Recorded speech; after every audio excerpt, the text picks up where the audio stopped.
Sir आम्ही शाळेची fee भरू शकतो पण मुलाला शाळेचं शिक्षण झेपवत नाही. मित्र हा एवढा मोठा आणि एवढा सिरियस प्रॉब्लेम आहे पण त्याच्यावर कोणीही बोलायला तयार नाही, चर्चा करायला सुद्धा तयार नाही. पूर्ण किस्सा नक्की आहे का? त्या दिवशी आपले एक फॉलोअर त्यांचा फोन आला होता म्हणे सर मागचा तुमचा व्हिडिओ मी बघितला म्हणून तुम्हाला फोन केला. तर मित्र या सरांनी सांगितले की सर आमची आर्थिक परिस्थिती खूप चांगली आहे म्हणून आम्ही मुलांना शहरातल्या सर्वात महागड्या इंग्लिश मीडियमच्या शाळेमध्ये टाकलं. पण प्रॉब्लेम असा आहे आता की आमच्या घरातलं वातावरण पूर्णच्या पूर्ण मराठी, माझं शिक्षण कमी झालेलं, बायकोचंही शिक्षण कमी झालेलं आणि मुलाची जी शाळा आहे ती अगदी हायफाय इंग्लिशची आहे. तर मुलगा शाळेत अभ्यास करतो, घरी आला की क्लासेसला जातो कारण आमच्याच्याने घरी अभ्यास घेणं होत नाही म्हणून त्याला क्लासेस लावलेले आहेत. क्लासेसवरून आल्यावरती परत घरी अभ्यास करतो. एवढा सगळा अभ्यास करून सुद्धा महिन्याच्या शेवटी जेव्हा पेरेंट्स मीटिंग असते तेव्हाच टीचर म्हणते की हा अभ्यासामध्ये मागे पडत चाललाय, त्याचा अजून अभ्यास घ्या. एवढा अभ्यास करूनही जर कधी मुलाचा अभ्यास पूर्ण होत नसेल तर अजून आपण काय करायला पाहिजे? तर मित्र हो, अशी परिस्थिती सध्या खूप साऱ्या घरांमध्ये आहे पण त्या बाहेर येत नाही परिस्थिती. मग एकदा मुलगा 7वी 8वीला गेला की त्या शाळा सांगतात की तुम्ही आता मुलाला दुसरीकडे घ्या कारण त्याला ते शिक्षण झेपवत नाही. तर मित्र हो, अशा शाळांमध्ये ऍडमिशन घेताना तुमची आर्थिक परिस्थिती कितीही चांगली असली तरीही आपल्या मुलाला त्या शाळेचं शिक्षण झेपवेल का ते बघा.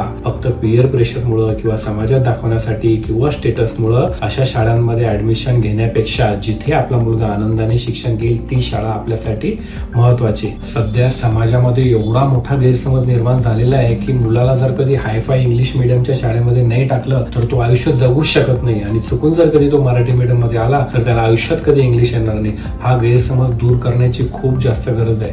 मित्र हो, आपल्या मुलाचं बालपण महत्वाचं आहे, त्याचा आनंद महत्वाचा आहे, त्यात शिकणं महत्वाचं आहे. कोणत्या शाळेतून किंवा कोणत्या माध्यमातून शिकतो हे महत्वाचं नाही आहे. मित्र हो, मी हे सांगायला कुठलाही शिक्षण तज्ञ नाही पण मोठे मोठे शिक्षण तज्ञ सांगून गेले की मुलांना मातृभाषेत शिकवलेले शिक्षण जास्त काळ स्मरणात राहतात, त्याच्यात ती हुशार होतात. मित्र हो, माझा कोणत्याही इंग्लिश मीडियमला किंवा महागड्या शाळेला अजिबात विरोध नाही आहे. तुमची आर्थिक परिस्थिती चांगली असेल, त्यांना शिक्षण झेपवत असेल तर कुठल्याही शाळेत मुलांना घाला. परंतु त्या मुलांना शिक्षण झेपवत नाही आणि फक्त तुमची आर्थिक परिस्थिती आहे किंवा पीअर प्रेशर आहे किंवा स्टेटस म्हणून त्या मुलांना जबरदस्ती अशा शाळांमध्ये अजिबात घालू नका. आणि मला कमेंट करून नक्की सांगा की खरंच अशी परिस्थिती आहे का की मुलांना शिक्षण झेपवत नाही तरीही आई वडील जबरदस्ती स्टेटस साठी अशा शाळांमध्ये मुलांना घालतात आहे. आणि हा रील शेअर करायला अजिबात विसरू नका. बाकी तुमच्या इन्व्हेस्टमेंट साठी आजच भेटा. थँक्यू.